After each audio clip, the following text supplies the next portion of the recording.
নমস্কার বন্ধুরা, আজ চলে এসেছি আরও একটি নতুন ভিডিও নিয়ে।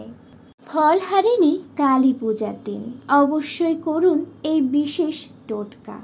এতে আপনাদের ভাগ্য বদলে যাবে এবং সংসারে আসবে প্রচুর অর্থ। আসুন বন্ধুরা, জেনে নেওয়া যাক সেই টোটকাটি কী এবং ঠিক কিভাবে সেই টোটকাটি করতে হবে।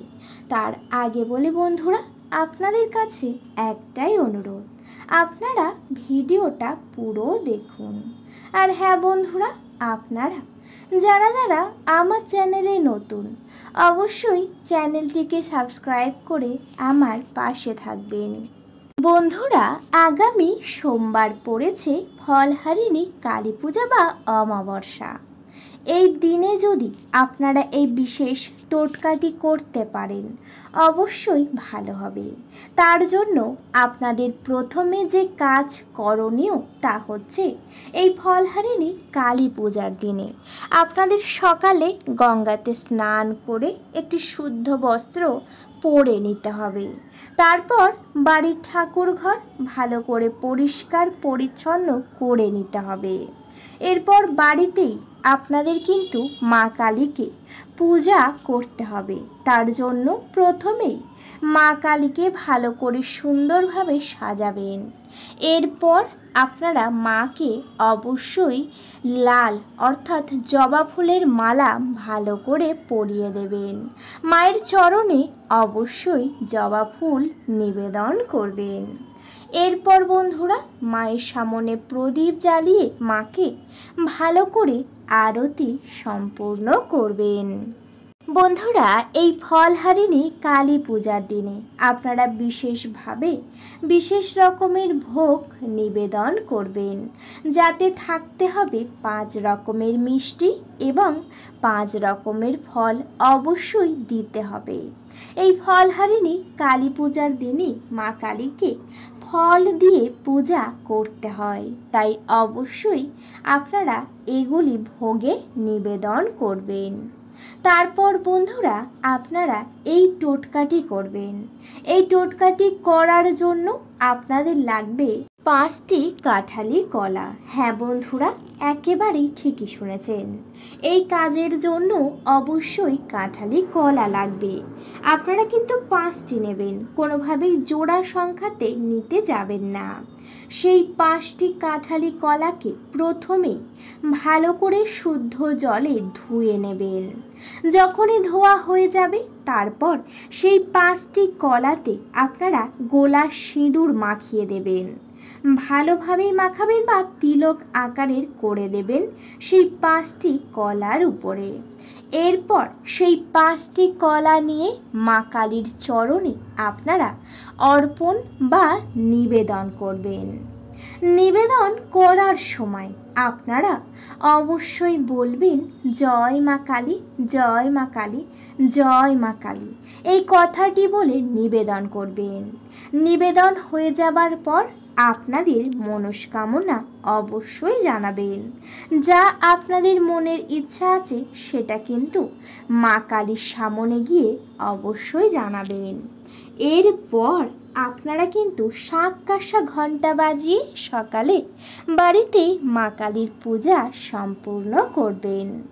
যখনই পূজা সম্পূর্ণ হয়ে যাবে তারপর কিছুক্ষণ বাইরে অপেক্ষা করে পুনরায় ঠাকুর ঘরে প্রবেশ করে সমস্ত ভোগ তুলবেন, সবাইয়ের দেবেন এবং নিজেরাও গ্রহণ করবেন এবং ঠাকুর ঘরটি ভালো করে মুছে শুদ্ধ করে নেবেন। বন্ধুরা, যখন ঠাকুর ঘর একেবারেই শুদ্ধ হয়ে যাবে তারপর আপনারা অবশ্যই করে মায়ের চরণে যে 5টি কাঁঠালির কলা দিয়েছেন মায়ের কাছে বসে হাত জড়ো করে প্রণাম করে নেবেন। তারপর মায়ের কাছে অনুমতি চেয়ে সেই 5টি কাঁঠালি কলা তুলে নেবেন।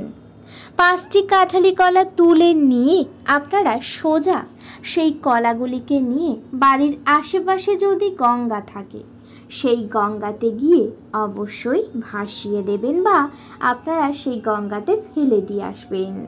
বন্ধুরা, আপনারা যখনই সেই কলাটিকে ভাসাতে যাবেন, অবশ্যই মা কালীর নাম 3 বার বলবেন। তারপর সেই কলাগুলিকে আপনারা ভাসিয়ে দেবেন।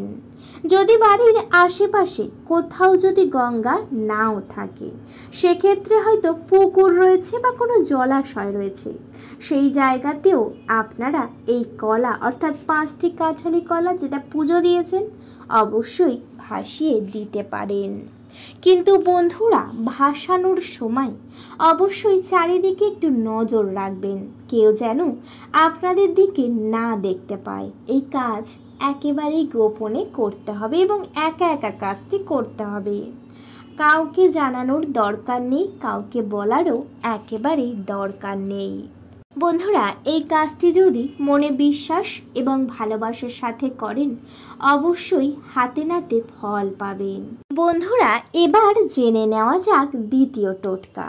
এই দ্বিতীয় টোটকাটা অত্যন্তই গুরুত্বপূর্ণ। ঠিক সকালবেলা যখনই মাকে পূজা দেবেন, এই ফলহারিণী কালী পূজার দিন, তখন আপনারা অবশ্যই করে নিয়ে নেবেন একটি লাল শালু কাপড়। হ্যাঁ বন্ধুরা, একেবারে ঠিকই শুনেছেন। এই শালু কাপড়ের মধ্যে আপনাদের রাখতে হবে 3টি জিনিস। প্রথম যে জিনিস রাখতে হবে তা হলো একটি 1 টুকরো গাঁটি শুকনো হলুদ। হ্যাঁ বন্ধুরা, একেবারেই ঠিকই শুনেছেন। এই কাজের জন্য অবশ্যই লাগবে শুকনো হলুদ, একদম 1 টুকরো দেখেই নেবেন।